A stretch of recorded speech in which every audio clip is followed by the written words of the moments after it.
नमस्कार, आप देख रहे हैं न्यूज मंच और मैं हूं विशाल वैभव। अभी हमारे साथ बात करने के लिए बीजेपी अनुसूचित जाति मोर्चा के प्रवक्ता सविनय पासवान हैं।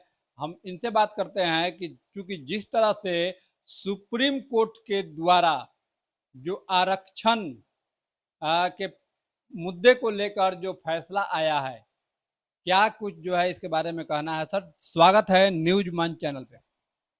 पहले तो मैं आपको धन्यवाद देता हूं कि आपके चैनल को कि आपके चैनल पर मैंने बोला था कर बिगहिया का, तो जो कि काम भी लग गया है। वहाँ जो भी दिक्कत परेशानी आती थी वो सब दूर हो रहे हैं और बहुत जनता, आम जनता अच्छा से जा रहे हैं और आ रहे हैं। इसके लिए मैं आपके चैनल को बहुत बहुत धन्यवाद देता हूँ। धन्यवाद सर। तो सर, जैसा कि सुप्रीम कोर्ट का जो फैसला आया है आरक्षण के मामले को लेकर, कैसे देखते हैं इस तरह के फैसले को आप? देखिए, सुप्रीम कोर्ट ने जो भी कहा है उसको तो एक सम्मान की तरह हम बताते हैं कि सम्मान है, ठीक है। बल्कि ऐसा सम्मान नहीं कि वो सम्मान अपमान में हो। तो हम लोग अपमान सहने के लिए नहीं हैं। और कहने का मतलब ये है कि सुप्रीम कोर्ट अपने नजरिया से बताया है कि आरक्षण कोटे में कोटे होना चाहिए। तो क्या अनुसूचित जाति के लोग विकसित हो गए हैं?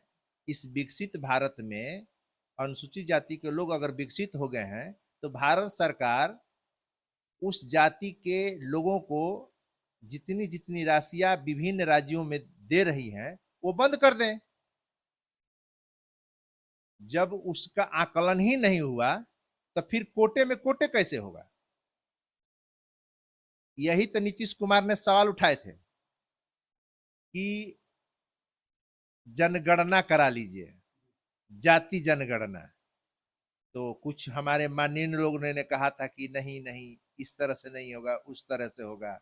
अब फिर वही बात आ गया कि कुछ लोग अमीर हो गए हैं तो वो छोड़ दें और जो गरीब हैं उनको मिलेगा। ये कौन तरीका है? कैसे जानते हैं कि सभी लोग अमीर हो गए हैं? हम हम तो गरीब हैं, अब मेरा बाप मास्टर था और हम कुछ कर नहीं रहे हैं, तो हमको तो भैया आरक्षण चाहिए ना। तो ये सब जो भी बातें हैं सब बेतुकी है और किसी के द्वारा लगता है कि जज साहब को थोपा गया है।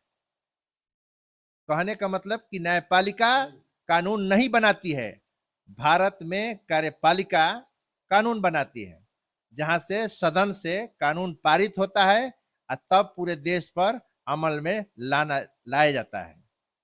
सर, लेकिन इस फैसले को लेकर एनडीए में सबके अपने अपने अलग अलग विचार हैं। कुछ लोग तो यहाँ तक कह रहे हैं, आपके विपक्षी लोग, कि एनडीए में सब कुछ ठीक नहीं है। जहाँ चिराग पासवान कह रहे हैं कि पुनर्याचिका दायर होनी चाहिए, तो वहीं जीताराम मांझी ने कहा कि चिराग पासवान स्वार्थी हो गए हैं। कैसे देखते हैं इस तरह के बातों को? देखिए, बराबर माझी जी किसी एक डाल पर साथ में बैठने का कोशिश नहीं किए हैं। और माझी जी का तो आज ही का तो बात थोड़े है। जिस समय माननीय प्रधानमंत्री जी का माता जी का देहावसान हुआ था, उस दिन वो कार्यक्रम रख दिए थे और वो नहीं माने थे कि मैंने कुछ हुआ है।